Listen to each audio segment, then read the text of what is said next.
Good morning, everyone. Retired Crypto here. It is October 1st, and this year is already coming to a close. How time flies.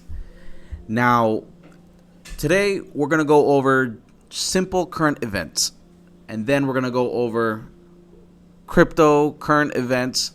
There is a lot going on. Not really on the crypto or the market side of things. Nothing truly exciting other than starting Q4 in a positive note for crypto. But, just searching news, not a lot going on about the port strikes. So I know Trump, has his GoFundMe for the Hurricane Helen victims. My prayers, my prayers and my family's prayers do go out to all the hurricane victims. I'm not sure how North Carolina got absolutely devastated in this whole thing. I think they really had the short end of the stick during this storm. But they've had it rough. I know they've had a lot of towns absolutely wiped out, and gonna share a little, TikTok gossip here. According to TikTok, a lot of those towns were wiped out were sundown towns, and so what the trend going on now is God doing his work.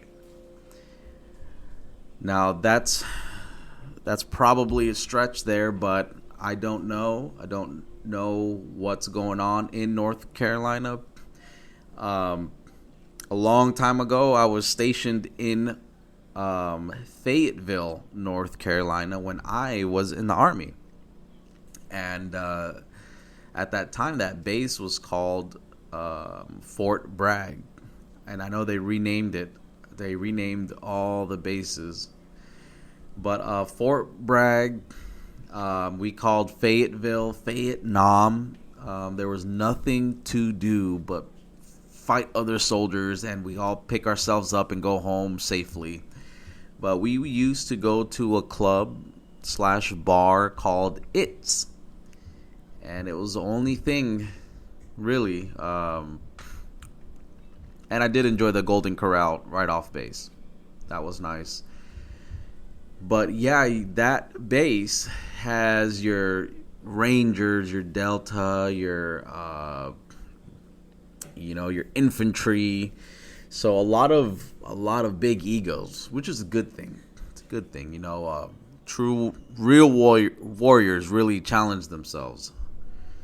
All right. Enough of that. Just to go over the port strike, potentially your grocery stores could be wiped out temporarily. We do a lot of food manufacturing here in the United States, so we possibly can see prices. Prices will go up. Companies will take advantage of the situations, and you're going to see American-produced products skyrocket because of the lack of competition that will be wiped out in the shelves from other countries. So, like any other situation, stock up. Make sure you all have enough food, water, and you're set. I don't know how long this strike will go on, but they tried to make a deal with them last minute. They weren't having it, and a lot of that really surrounds the conspiracy that I have around them, the government, the elite shutting down the ports. I believe it's a pandemic, and no matter what deal they offer, it will be shut down.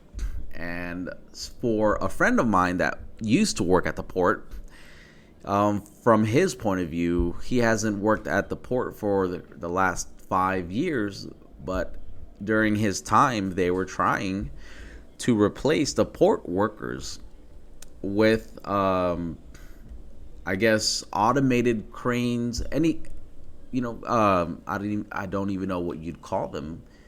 I guess replace them with robots, essentially, what they're doing really globally. So I truly believe, in his point of view, the strike is about replacing the jobs with robots. My point of view is more the conspiracy route. It's a pandemic, and especially during an election time. So I'm not sure what the plan behind this madness is, but I'm definitely digging through it. I don't know if this is a look over here while we do bad things over there situation. It's kind of hard to hide what's going on in Europe with the dispute from certain countries and what's going on in the Middle East. It's pretty tough to hide these things. But the port strikes is not a good thing. And realistically, the president can intervene. And he's choosing not to intervene right when the interest rate cuts just happened to slowly recover the economy or push more liquidity in the economy. So this is not only really devastating for Americans, rich people, the elites will always be elites. Look at them. They're going to raise prices on your everyday Americans. Hey, there's a port strike. Cool. Now you're going to cover the fee that this port strike is going to cost them. We're going to cover their losses. And they pass on the rate hikes, the price increases to the average American. And so realistically, the elites don't lose a dime because your average Americans pay for it. And they have a stockpile of whatever they want, food, water, etc. So this really hurts your average American. It really hurts your Americans. And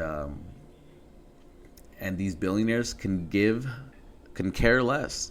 They will just pass down the price down to you, whether you can afford it or not. It is what it is. They would rather throw that food in the dumpster than discount it for you.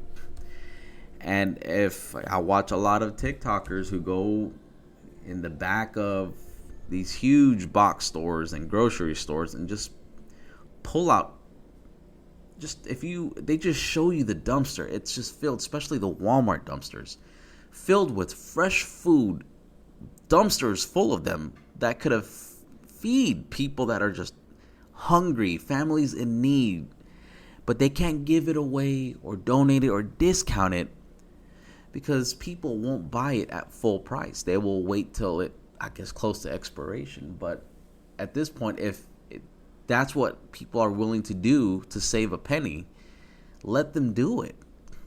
This has just gotten out of control. The heartless elites, that's what we're going to call them, because it's absolutely heartless what they're doing.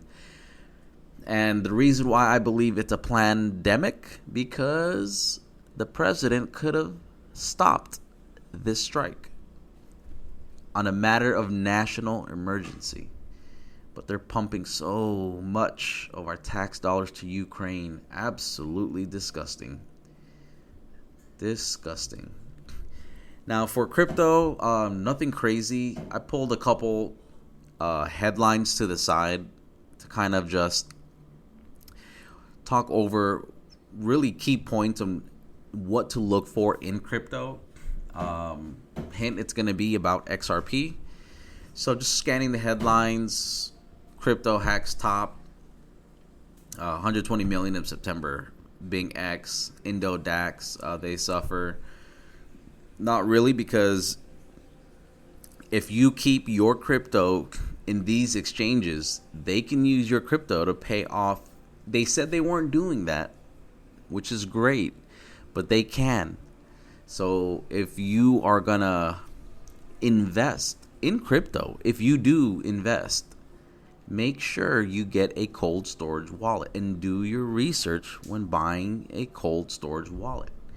Make sure you have the correct website address, and make sure that when your package arrives, it has not been opened or tampered with, because somebody could be someone could already know the keys to your wallet and empty out your investment. But crypto, Robinhood enables crypto transfers in Europe. Wonderful. XRP price analysis, SEC appeal likely, ? Legal experts weigh in on Ripple case. Not going to go through any of these. Really, the crypto news is rather boring. Except this one. State Street taps former BNY Mellon executive to lead digital asset solution. So what BNY Mellon wants to do, they are a Wall Street executive firm, investment firm, you name it, they'll sell it as far as securities. So BNY is one of the largest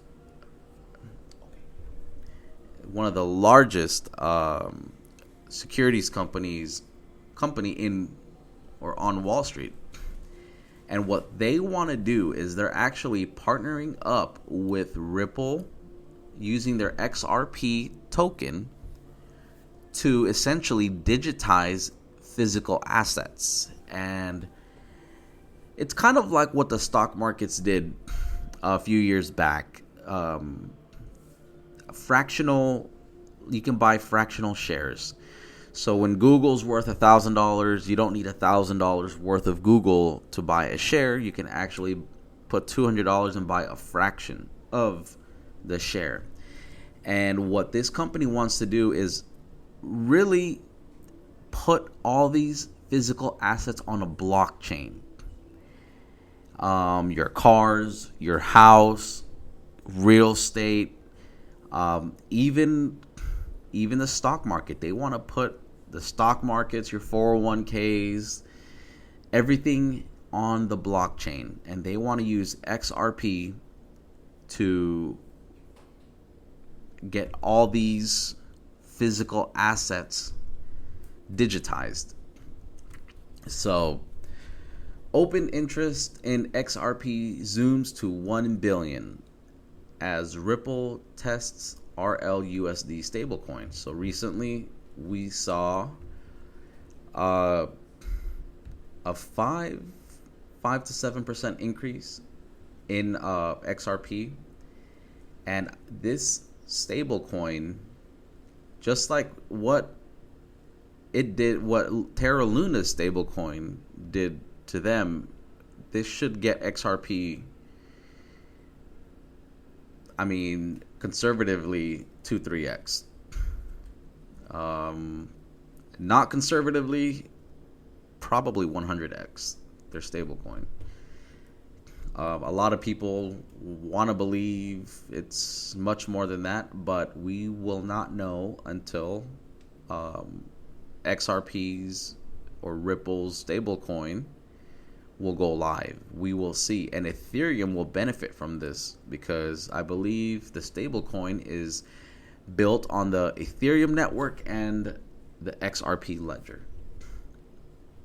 And just to go over BNY Mellon, they're calling this, they're going to revolutionize asset tokenization in finance.